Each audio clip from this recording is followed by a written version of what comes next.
Odisha kitchen को आपण मानंको स्वागत। मथुरा केक रा ना तो आपण मानी सुनी ही थिबे। यह छोट बड़ समस्तंकर एक फेवरेट केक। तेबे आज मु आपनकु एही केक को किपरि प्रस्तुत करिबे से विषय रे एही वीडियो रे मु आपनकु कहिबी। एथि पई आपण कोन सब सामग्री नेबी नोट कर नियंतु। मैदा, क्षीर, तेल, चीनी, लुण, एस्ट, वैनिला एसेंस। प्रथमे गोटे पात्र रे मैदा ढाली दियंतु। तापर सेथिरे अल्प लुण दियंतु। एहा परे एस्ट एवं वैनिला एसेंस दे दियंतु। तापर सेथिरे ऑयल दे भलो से मिक्स करंतु।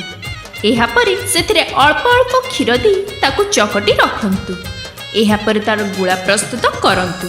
तापर गैस ऑन करी तेल गरम होला परी ताहाकु भलो से छाणी दियंतु।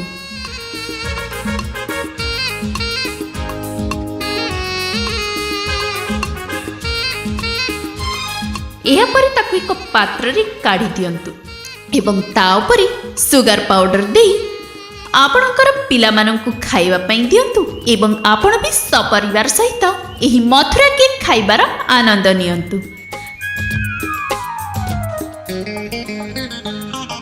तेरे फ्रेंड्स आउ एक नूतन एपिसोड रे मु आउ एक नूतन रेसिपी नै की आसीबी आपणक पाखकु।